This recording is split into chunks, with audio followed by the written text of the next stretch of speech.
Saya, Joko Widodo. Ini adalah kisah masa muda saya sewaktu memulai perjalanan hidup. Ini saya waktu kecil.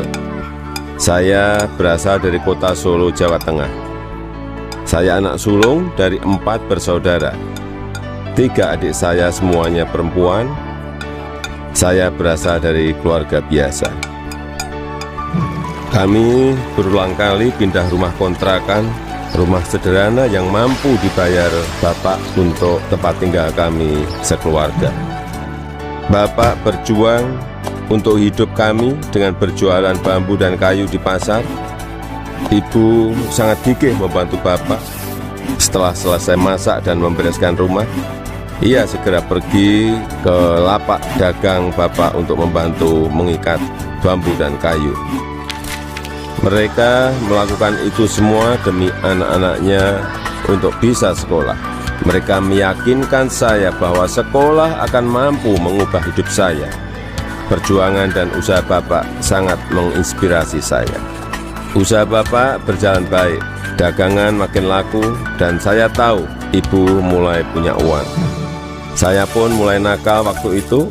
Saya sering iseng memanggil pedagang makanan apa saja yang lewat dekat rumah. Tukang siomay, tukang bakso, tukang jajanan pasar. Ibu pun terpaksa membayar apapun yang saya pesan. Suatu kali saya asal manggil saja, ada tukang lewat di depan rumah. Saya pikir jual kue pasar, ternyata tukang arang.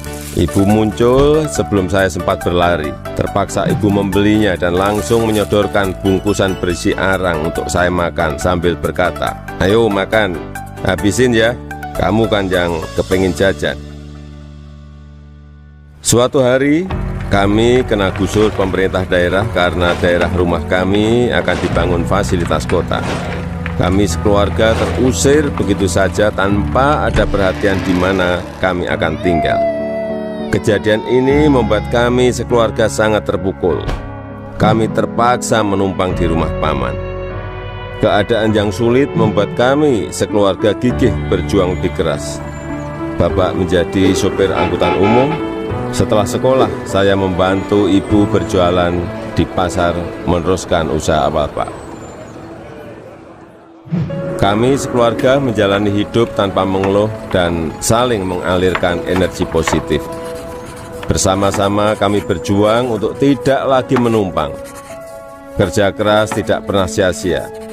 Bapak bisa membuka bengkel usaha kayu. Setelah beberapa tahun, akhirnya uang bisa terkumpul untuk membeli rumah sederhana. Tahun 1980, akhirnya saya memutuskan untuk kuliah di jurusan Teknologi Kayu, Kehutanan UGM. Saya memilih jurusan tersebut agar saya dapat belajar lebih mendalam tentang perkayuan. Saya ingin mengikuti jejak Bapak, ingin membangun bisnis kayu Bapak menjadi besar. Ini saya gondrong waktu kuliah, dan saya suka banget dengerin musik cadas dari Nazareth, Queen, Metallica, Judas Priest, Guns N' Roses.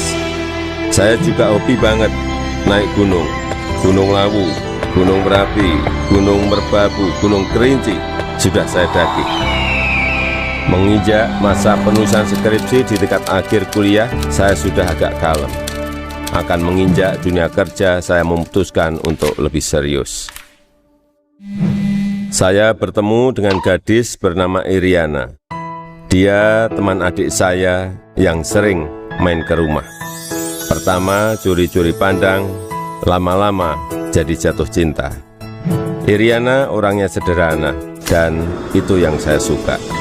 Pacaran waktu itu berat di ongkos tapi ringan di hati. Saya naik bus penuh sesak, bolak-balik Jogja Solo demi bertemu Iriana.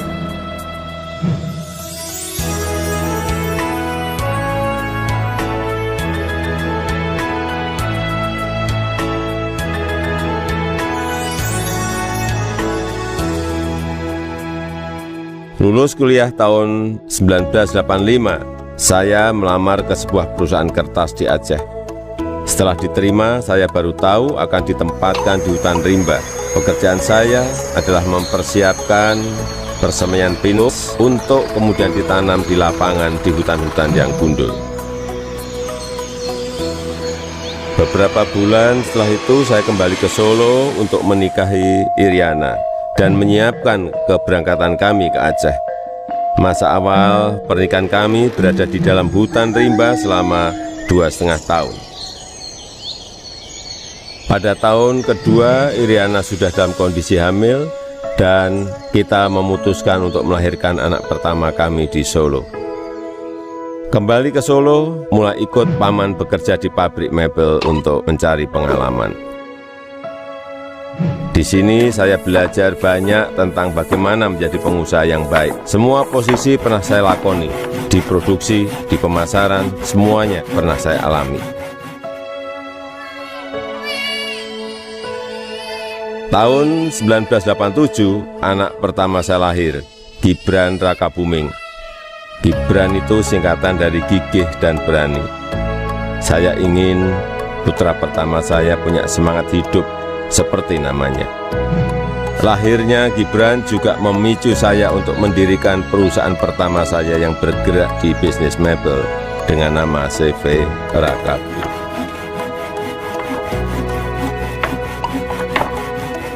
Tapi ternyata menjadi pengusaha bukanlah sesuatu yang mudah. Saya pernah habis ditipu. Barang sudah dikirim tapi tidak dibayar. Lalu orangnya menghilang. Kalau kita jatuh ya harus bangkit lagi. Tidak lama setelah itu saya mendapatkan pinjaman modal usaha.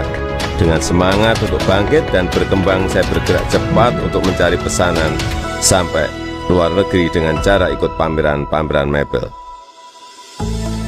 Hasil usaha saya mulai terlihat, kantor tidak pernah sepi dari kunjungan pembeli. Di sini saya bertemu dengan pembeli dari Prancis bernama Bernard Jan. Dia yang memberi sebutan Jokowi untuk saya, untuk membedakan Joko Widodo dengan Joko-Joko lainnya yang banyak beliau kenal. Sejak saat itu, orang-orang lingkungan pengusaha mebel mulai memanggil saya Jokowi. 2 anak saya lahir setelah keadaan ekonomi keluarga membaik. Kahiyang Ayu dan Kaisang Pangarep.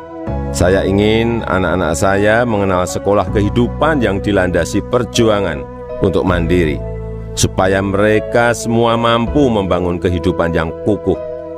Keluarga adalah sumber kekuatan terbesar bagi saya. Saya yakin yang saya alami waktu muda sedang kalian alami sekarang. Tidak ada Jokowi hari ini jika tidak ada sejarah susah hidup saya. Teruslah berjuang mewujudkan mimpi-mimpi kalian. Mari kita terus bangun Indonesia maju. Tekan dulu tombol subscribe yang ada di bawah video ini supaya kamu gak ketinggalan video menarik lainnya.